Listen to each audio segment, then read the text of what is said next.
Right. So today was round three of the candidates tournament. The matchups today were Anand with white against Caruana, Giri with white against Karyakin, Nakamura with white against Fiddler, and Topalov with white against Aronian.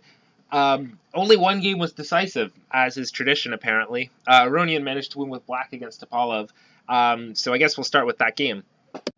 So as mentioned, there was again only one decisive result today. This time the one was Topalov's game against Aronian, which Aronian managed to win with black. So what happened was they reached this position. This is the position after Aronian's 16th move, so it's white to play. And black is currently up a pawn, although white has the opportunity now to take on d5. And after bishop takes d5, rook d1. Again, black still is up a pawn, but there's annoying pressure based on this pin, and it's really hard to actually get out of the pin, because obviously if black currently moves his queen, his piece on d5 will hang. And white can put a lot of pressure on it by playing bishop here, with the idea of removing the defender of it.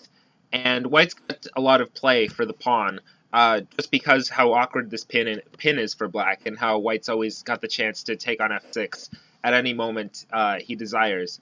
And the computer says this should be just dead equal. It wants both sides to repeat bishop f4, queen d7, bishop g5, and black's compelled to bring his queen back to d6 to avoid bishop takes f6 and double pawns.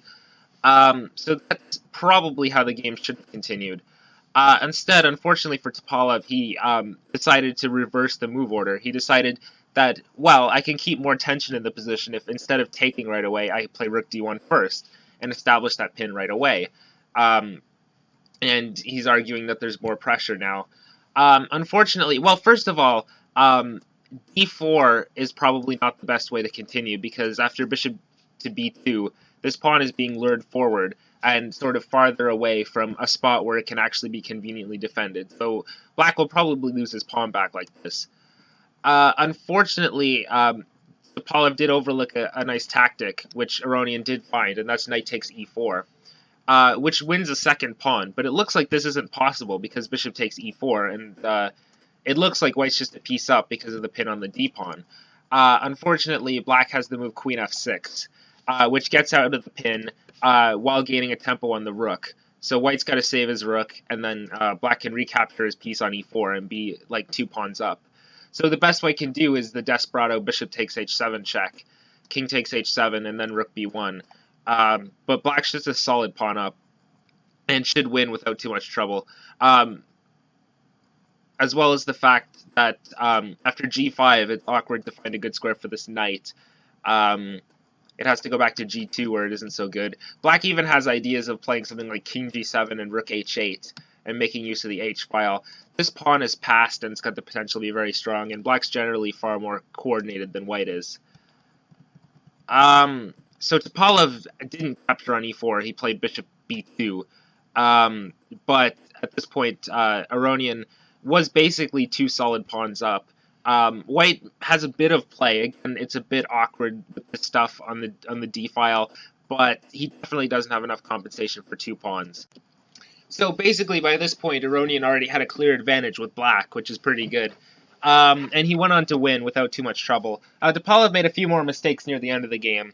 But basically, this moment here with playing rook d1 instead of e takes d5 was what cemented the advantage that Aronian went on to win the game with. So Aronian now becomes the 3rd player to win a game.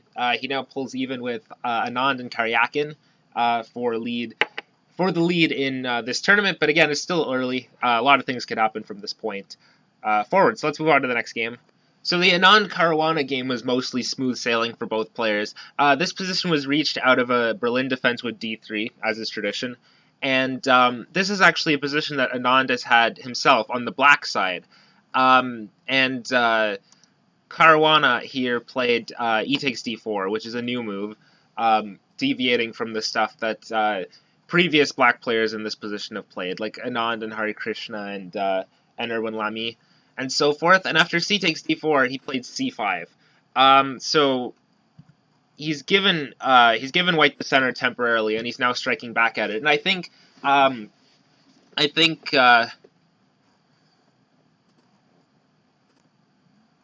Anand's next move is sort of an illustration that he wasn't really in the mood for a fight today.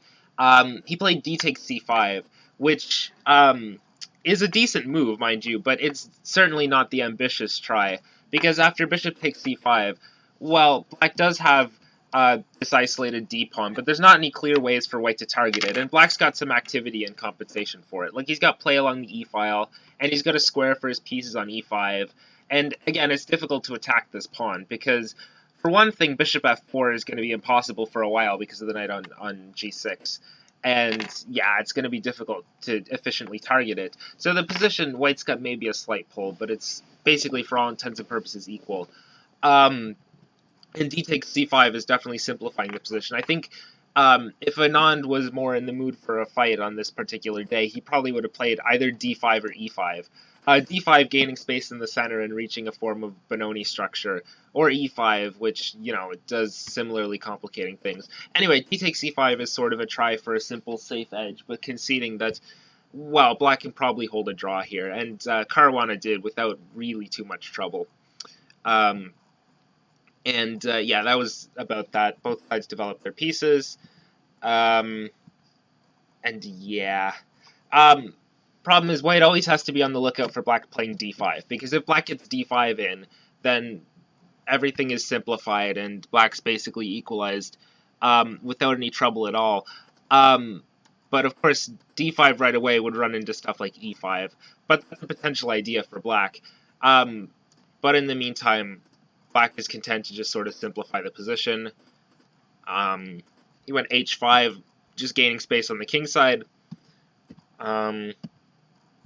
And yeah, again, there's really no way to efficiently target this pawn. Like, you can double on the d-file, but even that wouldn't make all that much progress. Which he did. White transferred his bishop to c6.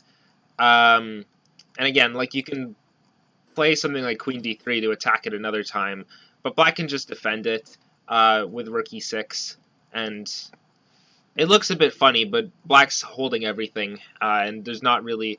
the general rule is that if your opponent has one weakness, it's not enough to win. You can attack it 3 times, they can defend it 3 times. As long as they have enough things to defend it with, then they're going to be fine, because you attack it, they defend it, and then what do? The principle of 2 weaknesses states that your opponent needs to have 2 weaknesses for you to win, because then you attack one, and then you attack the other one, and you sort of hit both of them, and he's got to stretch himself out to cover both, and generally it's not possible to cover 2 things simultaneously. But in this case, it's difficult to find a second weakness to target, and this is why it's difficult for white to win this, and Anand was unable to win this position. Right, so Giri's game against Karyakin was drawn by move 30, but it was drawn by a perpetual check, and there's some pretty interesting moments. So in this position, Giri with white decided to sacrifice on g6, and after f takes g6, queen takes g6. So he's given up, well, he was already a pawn up to begin with, so he's now got 3 pawns for the piece, and this is effectively a no-risk sacrifice, because basically, at any moment white wants, he can take a perpetual. So, like after king h8, if white decides now he wants a perpetual, he can go queen h6, king g8, queen g6, king h8. And black probably shouldn't avoid it with a move like knight h7, because then white can take on c6, get a 4th pawn for the piece, and still have some attack. So it's a draw in the pocket sacrifice. If at any point white's like, oh no, maybe I won't have enough compensation for my piece, then you can just give the perpetual and move on. Right, so in the game, Giri decided to first play knight c5, and after b takes c5, d takes c5 to open up this bishop. After rook f8, he decided, probably correctly, that he would play queen h6 check and take a draw by perpetual. Note at this point that it's not even possible to block with the knight, because that guy's currently pinned. But yeah, there may be some chances to play on. Like, from this position here, the computer wants white to play e4, with the main idea being to capture on d5 and then play rook e5 and rook g5 at some point to try to get this guy into the attack. Or if that option happens to not be available, then the backup plan is to go e5 and tempo on the knight, get a protected pass pawn, and then maybe try to prove compensation for the piece then. Um, so this is an interesting idea. There's a lot of tries for black. A lot of them aren't satisfactory. For example, d takes e4 would run into queen g6 check, and if king h8, the simplest is probably something like knight takes b6, with the point that if black captures this guy back, then rook c5, intending to rook lift over, and that combined with d5 opening the bishop is probably going to end in disaster for black. Or even just d5 right away is probably more than good enough. So you can't really play d takes e4 because that would allow this bishop to come into the game, probably with lethal effect. I think same thing applies if you go knight takes, rook takes e4, and if d takes e4, simply queen g6 check, king f8, king h8 runs into d5, and that's going to be check, and there's no good way to meet that check. Otherwise, king f8, d5, threatening queen g7 mate, and there's not really any good answer to this. In fact, there's only one move that doesn't hang mate in one, and that's bishop f6. But then we just take on f6, and at this point it's sort of plain to see that white's crashing through and giving mate. So, yeah, it's not easy to find a good defensive try here. If black just plays something random, then again e5 will likely happen. Or taking on d5. So like, I don't know. Let's make some random move. That's not random enough. Let's make some random move like here, and something like here, here, and then takes followed by rook e5, and this rook swinging over is going to cause black some problems. So yeah, it's not easy to find a satisfactory defense to this. One possible idea is bishop b4. This might be the only move, actually. It's really complicated. This could be the only move that comes close to holding. With the point now that, well, e takes d5 isn't good anymore. For example, if you do something like this, then black can just take and take, is the idea, and then we're down a rook for not enough. So we can't do that anymore, so we have to go for plan B, which is e5, and then black can play knight h7. And yeah, it's still not completely clear. White has managed to get now a protected passed pawn. At this point, that's achieved. Basically, e4 was immune to capture because of the d5 idea, getting the bishop in the game. But now that white's been allowed to push past, he's now got a protected passed pawn, which black's got to worry about, as well as the 3 pawns white has for the piece. So the computer says black might be able to hold equality here, but it's still really complicated. And in fact, I think both sides could easily still win this position. So maybe Giri decided he didn't want to risk that. It's very much in Giri's style to not take unnecessary risks, and so he just took the draw by playing takes, and then perpetuating with the queen. So yeah, that was that game. I just wanted to mention that interesting possibility with e4 here. Not that I think it's winning for white or anything, but it is an interesting way to keep the game going and try to score a point with white. But yeah, Giri elected to not do that, and the game was of course drawn. Right, so Nakamura's game against Svidler was pretty interesting. So they reached this position out of the opening, which was a Slav, which apparently is what Svidler's doing against d4 now.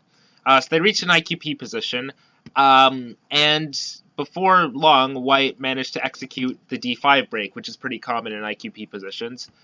And then he got to play d6, and then he got to play d7. So now he's got a pawn on d7, which is passed, but if white's not careful, he might be able to lose. He might just lose it because his protection on the pawn isn't all that good. But for the meantime, it is tying down some of black's pieces, and it is a passed pawn after all on the 7th rank. So there are a couple options for white here. He could try queen e3 with the idea of getting queens off the board so that the passed pawn potentially has more value in an ending than it would in some middle game. This is an interesting try. Nakamura played instead maybe the more ambitious queen e4, threatening to infiltrate on h7. So Svidler had to preempt that by moving his king to f8. The threat, of course, was to play queen h7 check, king f8, queen h8 check, king e7, and then queen takes g7, and entirely mangle black's king side. So he had to run away with king f8, and Nakamura played queen h7, which looks obvious, bringing the queen in, but it actually sort of misplaces the queen. And it's, according to the computer anyway, it hands black either the advantage or the better side of equality. Because the queen actually just isn't that well placed here. Black played h5, forcing white's knight to move, and then black went knight e5, and this knight is really well placed now. And if white now decides to go in for queen h8 check, king e7, queen takes g7, then black's actually able to counterattack with rook g8, queen h8, and then queen c6, exploiting white's move g3 earlier. And there's some pretty nasty threats along here. White's only a pawn up for the moment, but black's pieces are all coordinated really well. There's some really dangerous threats on the light squares, on top of the fact that if black wants to, he can probably take this pawn at any point he wants and restore material equality. That variation sort of shows why white's queen's a bit misplaced on h7. So white decided to try to remedy the light square problems by going bishop e4, and black obliged. He captured, and then he went rook a7. So he's very much trying to win this guy, and basically it's been shown that white playing queen h7 and then back was more or less a waste of time. That gave black the advantage. So white tried something clever here. He went knight d5, hoping for e takes d5, and then he could play rook takes d5, queen takes c3, and queen takes e5. And with something like this, white would be a bit better, because if black takes here, then white takes here. And white's totally fine. Instead, black played knight g4, which is a better move. And white had to move his knight back. And queens came off. And in the resulting ending, black temporarily had an extra pawn. White won it back with rook takes b6. But still, after knight b6, rook d8, king e7, black still stood somewhat better on account of his healthier pawn structure and stuff. And, yeah, Svidler probably had his chances to win in the resulting rook plus knight ending, and then subsequently the pure rook ending. We could analyze that rook ending for hours, but, I mean, I want to keep this video under 20 minutes, so I'm not going to do that. You can investigate it for yourself if you're interested. That aside, I think that's going to be it for this video. Thank you for watching. Go check out the previous two ones if you want to. And yeah, hopefully I'll be doing another one for the next candidates round.